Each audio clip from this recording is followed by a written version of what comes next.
She waited 12 years for the right moment, and when it finally arrived, she almost let it pass for fear of what others would think. The woman with the issue of blood teaches us, sometimes your miracle depends on you breaking protocol, ignoring the crowd, and simply touching. What if she had chosen social approval instead of healing? Capernaum, northern shore of the Sea of Galilee.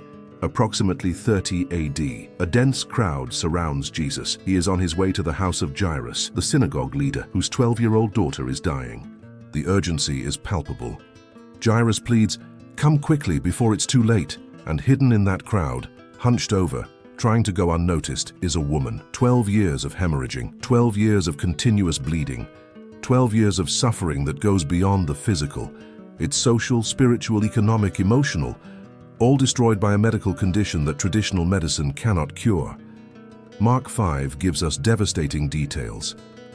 She had suffered a great deal under the care of many doctors and had spent all she had, but instead grew worse. Imagine she tried everything, every available doctor, every suggested treatment, every promised remedy. Not only did she fail, she got worse, and in the process, she lost her entire fortune. But the physical dimension is only the beginning. Leviticus 15 is clear. A woman with a flow of blood is ceremonially unclean, and everything she touches becomes unclean. Her bed, unclean. Her clothes, unclean. Anyone who touches her, unclean. For 12 years, she has been a social outcast. She cannot embrace anyone. She cannot go to the temple. She cannot participate in religious festivals. She cannot marry. She cannot have children.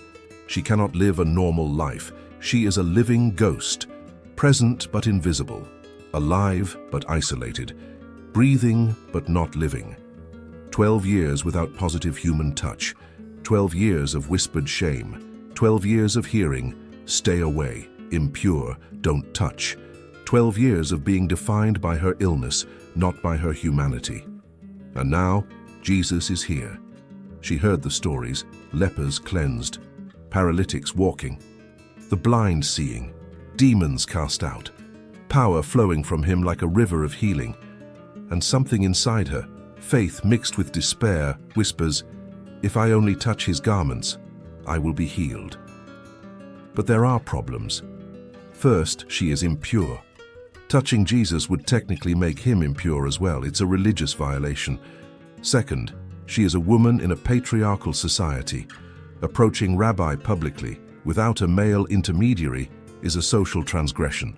Third, the crowd is dense. How can she get close? What if she is discovered before touching him? What if she is expelled, humiliated, stoned for contaminating people along the way? Every instinct of self-preservation says, don't do it. Too risky, too shameful, too transgressive. Remain invisible as you always have. Let Jesus pass. Don't cause a scene, don't expose yourself. Accept that healing is not for people like you, impure, worthless, unworthy. But something stronger than fear is pulsing. Desperate faith. The kind of faith that arises when you've tried everything else and have nothing left to lose. When 12 years of suffering finally bring you to the point where the risk seems less than continuing as you are. Then she moves. Bent over, hidden in the crowd, she approaches. She extends a trembling hand and touches, only touches, the hem of Jesus' garment. A furtive touch, hopeful, desperate. The smallest possible contact with the greatest power available. And instantly, the Bible uses that word immediately. She feels in her body that she is healed. The bleeding stops, strength returns. 12 years of illness evaporate in a second. A miracle happens at the touch. In the true story, she touched him, and more. Jesus stopped. In the midst of the urgency of saving Jairus' daughter, with the crowd pushing, Jesus stopped and asked, "Who touched me?" The disciples protested, "Master, the crowd is pressing against you, and you ask, 'Who touched me?'" But Jesus insisted. He felt power go out from him. He knew that the touch was not accidental. It was faith. The woman, realizing she had not gone unnoticed, came trembling and prostrated herself. She confessed everything publicly, and then something extraordinary happened. Jesus did not rebuke her for making him impure. He did not criticize her for violating protocols. Instead, he said, "Daughter, your faith has saved you. Go in peace and be freed from your suffering." Three crucial things in this response. First, daughter. Jesus restores her to a relationship. She is no longer an outcast, she is a daughter. No longer impure, she is family. Second, your faith has saved you. Jesus publicly validates her faith. She did not steal healing, she received it through genuine faith. Third, go in peace and be free. Not just physical healing, but complete shalom, peace, freedom, total restoration, body, soul, social standing. And this happened publicly, in front of a crowd, in front of religious leaders, in front of everyone who had avoided her for 12 years. Jesus transformed a moment of shame into a moment of honor. He transformed a furtive touch into a public testimony. He transformed invisibility into redeemed visibility. But what if she hadn't touched it? What if fear paralyzed her? What if shame kept her hidden? First loss, personal healing.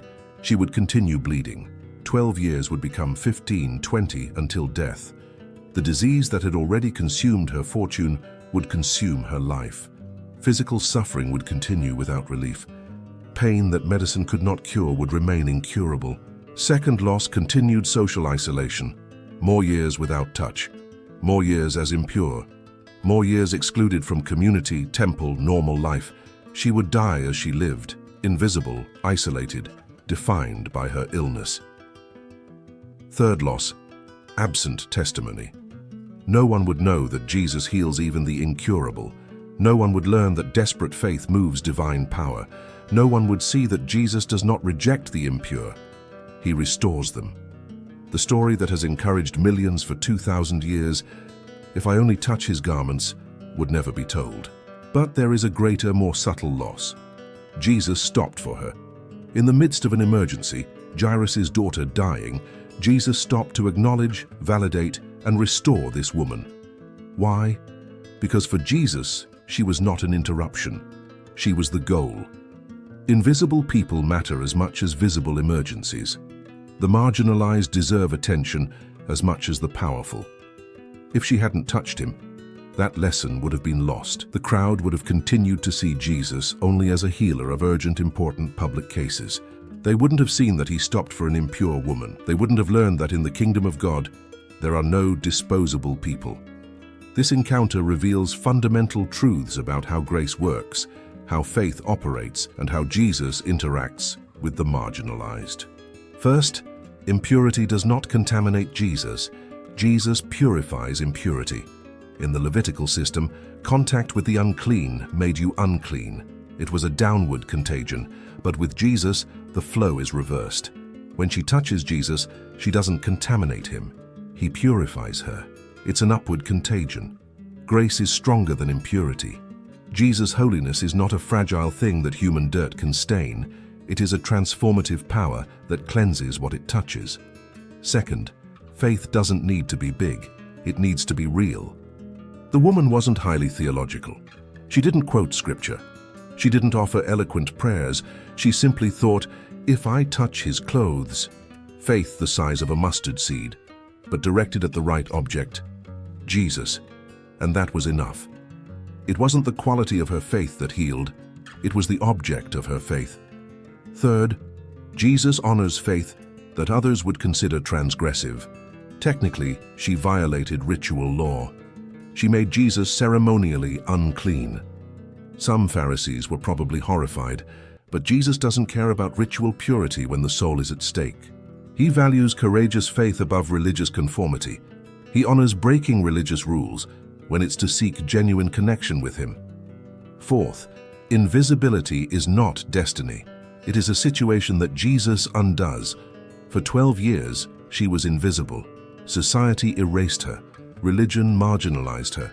Culture discarded her.